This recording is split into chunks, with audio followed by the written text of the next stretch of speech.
بہت بڑا break through ہے پاکستان کی سیاست سے۔ پی ٹی آئی کا پی ایم ایل این کے وزیر اعظم کے ساتھ ملنا، پی ٹی آئی کے وزیر اعلیٰ کا نون لیگ کے وزیر اعظم سے ملنا، یہ ایک بہت بڑی ڈیولپمنٹ ہے۔ ہم جانتے ہیں کہ عمران خان نے اس سے پہلے اس قسم کی کسی قسم کی ملاقات اور رابطوں کی اجازت کبھی نہیں دی تھی، اور یہ ایک گفتگو کا آغاز ایک بہت اچھی بات ہے۔ اور جس انداز میں گفتگو ہوئی ہے، جس ماحول میں گفتگو ہوئی ہے، جس مسکراہٹ کے ساتھ گفتگو ہوئی ہے، بعد میں بغلگیر بھی ہوا گیا ہے، یہ ایک بڑا بریک تھرو ہے، ہر صورت میں بڑا بریک تھرو ہے۔ نئی حکومت کے ساتھ خارجہ محاذ پہ بہت بڑے چیلنجز ہیں۔ خطے کے ہمسایوں کے ساتھ ہمارے حالات یقینی طور پہ آئیڈیل نہیں ہیں، بہت زیادہ ہمارے سامنے چیلنجز سامنے کھڑے ہیں۔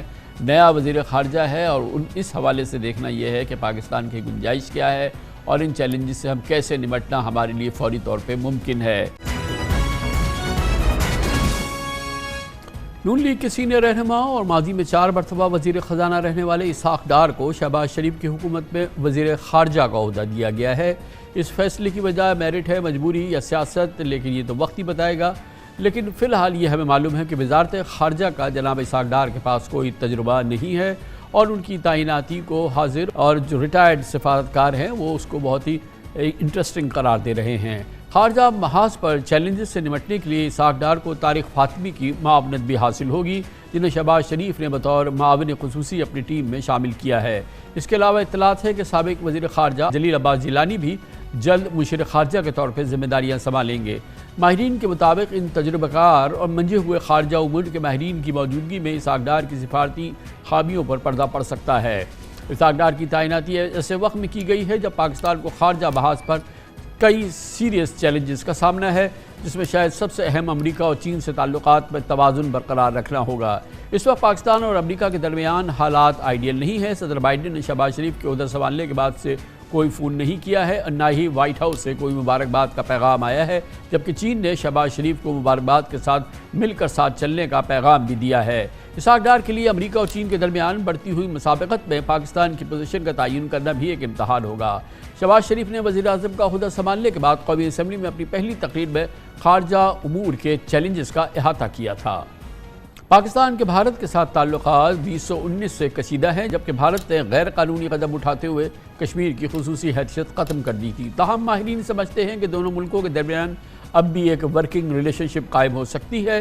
اسحاق ڈار نواز شریف کے ذریعے بھارت کو خوشگوار پیغام پہنچا سکتے ہیں۔ خود نواز شریف وطن واپسی کے بعد متعدد بار کہہ چکے ہیں کہ ہمیں بھارت سمیت ہمسایوں کے ساتھ بہترین تعلقات قائم کرنے ہیں۔ اگر دیکھا جائے تو چین اور بھارت کے مابین بھی تعلقات مثالی نہیں، تاہم پچھلے سال دونوں ملکوں کے درمیان 2 طرفہ تجارت کا حجم ریکارڈ تقریباً 136 ارب ڈالر سے بڑھ گیا ہے۔ ماہرین سمجھتے ہیں کہ پاکستان بھی بھارت کے ساتھ تجارت سے مستفیض ہو سکتا ہے۔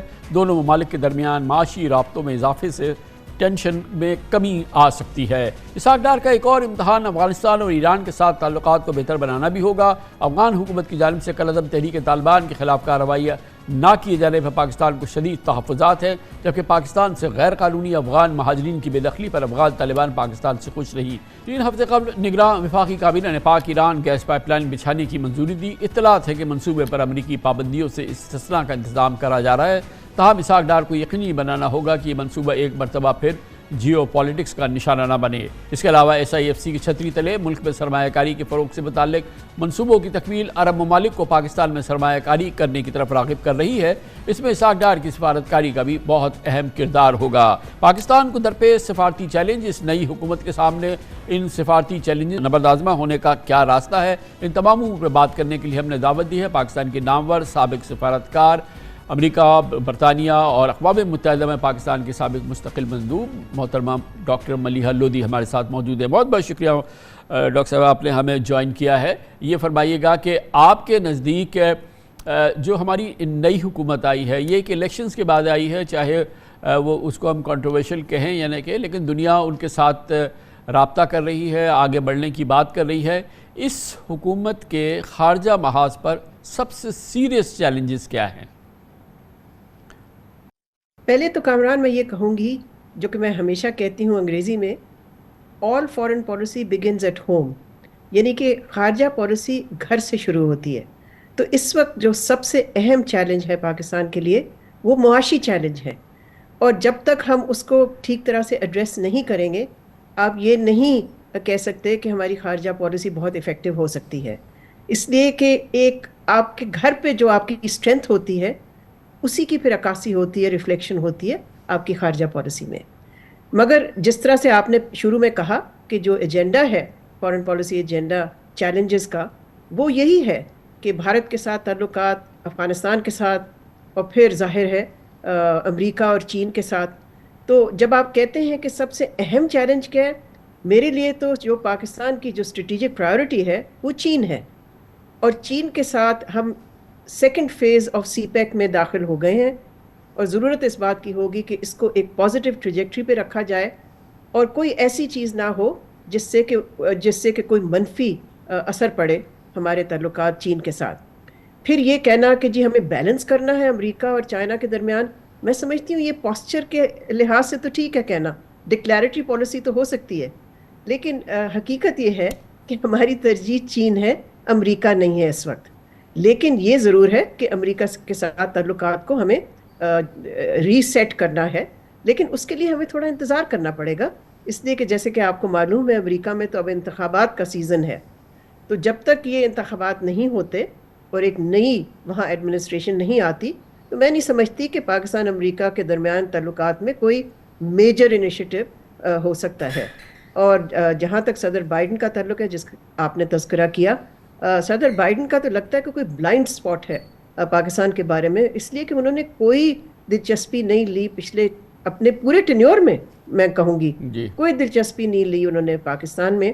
ان کے جو ہیں اوفیشلز، ہاں ان کے وزٹس ہوتے رہے ہیں، لیکن وائٹ ہاؤس انگیج نہیں رہا پاکستان کے ساتھ۔ تو میں سمجھتی ہوں یہ بھی چیلنج ہوگا امریکہ کے بعد کہ پاکستان کس طرح سے وائٹ ہاؤس کو انگیج کرتی ہے۔ اور میں یہ بھی سمجھتی ہوں کہ پاکستان کو تیاری کرنی چاہیے، اس لیے کہ لگتا یہ ہے کہ صدر ٹرمپ جو ہے، سابق صدر ٹرمپ، وہ اس کی واپسی ہو سکتی ہے، he could be the president again, so we should be prepared for that۔ یہ فرمائیے گا کہ ٹریڈیشنلی ہم نے دیکھا ہے کہ جب مسلم لیگ نون کی حکومت ہوتی ہے تو انیشیٹو ہوتے ہیں، کچھ پیش قدمی ہوتی ہے بھارت کے حوالے سے، اب چاہے اس کے جو بھی انجام نکلے، لیکن تمام جو کی ڈیولپمنٹس ہوئی ہیں جنرل مشرف کے دور میں بھی ہوئی تھی اور نون لیگ کے دور میں ضرور ہوتی ہے، اور اپنی واپسی کے بعد سے ایک بار پھر نواز شریف صاحب بہت پرزور طریقے سے کہتے رہے کہ پاکستان اور بھارت کے درمیان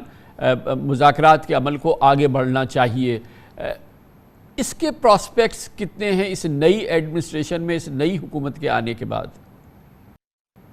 دیکھیں اس پہ بھی میں یہ کہوں گی کہ بھارت کے جنرل الیکشنز ہیں ڈیو اپریل مئی میں، تو پہلے تو یہ کہ ہمیں دیکھنا ہوگا کہ وہ انتخابات کون جیتتا ہے، کون سی حکومت آتی ہے، اس کے بعد ہی کوئی سفارتی موو ہو سکتی ہے۔ اور اس پہ میں یہ کہوں گی کہ یہ ایک یک طرفہ تو نہیں ہو سکتی۔ اگر پاکستان چاہتا ہے ایک ورکنگ ریلیشن شپ انڈیا کے ساتھ، جو میں سمجھتی ہوں کہ ضروری ہے، تو اس کی ریسیپراسٹی ہونی چاہیے بھارت کی طرف سے بھی۔ بھارت کو بھی پھر دیکھنا چاہیے کہ ان کو کی بھی ضرورت ہونی چاہیے کہ ایک ورکنگ ریلیشن شپ ہو پاکستان کے ساتھ، اس لیے کہ یک طرفہ تو دیکھیں ڈپلومسی میں یک طرفہ کچھ نہیں چلتا ہے، لیکن آبسٹیکل ضرور ہیں ایک ورکنگ ریلیشن شپ کو بھی اسٹیبلش کرنے کے لیے۔ اور وہ آبسٹیکل آپ کو معلوم ہے، آبسٹیکل یہ ہے کہ ہندوستان نے کلیئرلی کہہ دیا ہے کہ اب بائیلیٹرل ڈائیلاگ میں کشمیر کبھی بھی ایجنڈا پہ نہیں ہوگا، وہ کشمیر پہ پاکستان کے ساتھ بات کرنے کو بالکل تیار نہیں ہے، اور وہ نیگوشیٹنگ ٹیبل سے انہوں نے ہٹا دیا ہے کشمیر کو ان کی طرف سے۔ سو پاکستان کے لیے تو پھر یہ چیلنج یہی ہوگا کہ کس طرح سے پاکستان اپنا جو اصولی موقف ہے اور ایک لیگل موقف ہے پاکستان کا based on law and legality, کیسے پاکستان ایک ورکنگ ریلیشن شپ بنائے ہندوستان کے ساتھ بغیر کمپرومائز کیے ہوئے اپنے پرنسپل سٹینڈ پہ جو ہے پاکستان کا کشمیر پہ۔ تو یہ بہت بڑا چیلنج ہے، اور میں سمجھتی ہوں اس میں بھی ضرورت اس بات کی ہے وہ اسپیس ڈھونڈی جائے جس میں کہ ہم کمپرومائز بھی نہ کریں اور کوئی فارورڈ موومنٹ بھی کریں، اس لیے کہ اس کی بھی ضرورت تو ہے، آخر دونوں نیوکلیر نیبرز ہیں۔ اور ایک اور جو بہت بڑا چیلنج ہے وہ ہے افغانستان کے ڈپلومسی سے یہ مسئلہ جو ہے یہ ہم کچھ اس میں بہتری لا سکتے ہیں پیور ڈپلومسی کے ذریعے، کیا یہ ممکن ہے؟ جبکہ ہم نے ابھی تک ریکگنائز بھی نہیں کیا ہے افغانستان کو آفیشلی۔ دیکھیے ڈپلومیسی کے علاوہ تو کوئی چوائس نہیں ہے نا، لیکن یہ واقعی بہت ہی کمپلیکس چیلنج ہے ہمارے لیے، اس لیے کہ ہم نے پچھلے ایک سال میں دیکھا کہ پاکستان کی جو پہلے کنسیلیٹری پالیسی تھی افغان طالبان کی طرف، وہ تبدیل ہو گئی ٹورڈز جس کو میں کہتی ہوں کوئرسو پالیسی، جس میں کہ ہم نے کچھ ٹرانزٹ ٹریڈ پہ ریسٹرکشنز لگائیں، پھر ہم نے جو یہاں لیگلی ریزائڈنگ افغان نیشنلز تھے ان کو یہاں سے واپس بھیجا ان کے ملک، اور ساتھ ساتھ آئی تھنک ڈکلیریٹری لیول پہ بھی آپ نے سنا کہ ہمارے جو ٹاپ لیڈرز ہیں انہوں نے کتنی تنقید کا نشانہ بنایا افغان طالبان کو TTP کے ایشو پہ. تو یہ تو ایلیمنٹس تھے کوئرسو اپروچ کے. اب دیکھنا یہ ہے ہمیں کہ آیا اس کوئرسو اپروچ سے ہمیں کچھ نتیجہ حاصل ہو رہا ہے یا نہیں ہو رہا. ابھی تک تو مجھے کوئی اس کے اثرات نہیں نظر آتے، لیکن یہ واقعی ایک بڑا گھمبیر مسئلہ ہوگا کہ کس طرح سے پاکستان اپنا بارڈر سیکیور کرے اور TTP کے جو کراس بارڈر اٹیکس ہیں ان کو کس طرح سے رکوایا جائے افغان طالبان کی تعاون سے. اچھا، ایک امپورٹنٹ چیز یہ فرمائیے گا کہ اب پاکستان ایک برانڈ نیو فارن منسٹر کے ساتھ نئی گورنمنٹ نے لانچ کیا ہے. اسحاق ڈار صاحب کا اس سے پہلے ایکسپیرینس ہمیشہ کا خزانے کا رہا ہے، لیکن بہرحال وہ موسٹ انفلوئنشل فگر ہیں نواز شریف صاحب کے بعد، یا شہباز شریف صاحب کے ساتھ ساتھ PMLN میں، اور نواز شریف صاحب کی ان کو بڑی قربت ہے. وزارت خارجہ ان کو ملی ہے، انہوں نے لی ہے.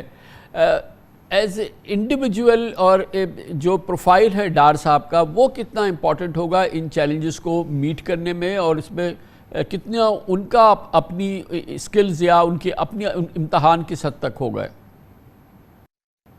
دیکھیں، اول تو یہ چیز ہمیں ریکگنائز کرنی چاہیے کہ پاکستان کی خارجہ پالیسی میں ایک کنٹینیوٹی ہے. اس میں کوئی ابرپٹ ڈپارچر نہیں ہوتا ہے، چاہے حکومت جو مرضی آ جائے، لیکن جو کنٹینیوٹی رہتی ہے، تسلسل رہتا ہے، وہ بڑا obvious ہے، بیکاز ہمارے جو پوزیشنز ہیں مختلف ایشوز پہ وہ تبدیل نہیں ہوتے. جہاں تک اسحاق ڈار صاحب کا تعلق ہے، میں سمجھتی ہوں he brings a lot of experience.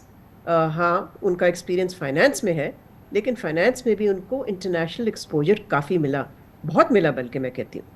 اور اس بات سے بھی ہمیں یعنی کہ اس کو بھی تسلیم کرنا چاہیے کہ فارن منسٹری ایک very good strong professional institution ہے، وہاں سے ان کو سپورٹ ملے گی، وہاں سے ان کو ایڈوائس ملے گی. اور ساتھ ساتھ جیسے آپ نے بھی پہلے ذکر کیا، طارق فاطمی صاحب بھی موجود ہوں گے مدد کرنے کے لیے. تو میں سمجھتی ہوں کہ ڈار صاحب کے لیے اتنا مشکل کام نہیں ہوگا، because he brings experience. And also میں سمجھتی ہوں کہ ان کے پاس جو ان کی اہمیت ہے ان کی پارٹی میں، he has the confidence of the top leadership. اس سے تو بہت فرق پڑتا ہے. Then people take the foreign minister much more seriously. بے شک. بہت بہت شکریہ. ڈاکٹر ملیحہ لودھی ہمارے ساتھ موجود تھی.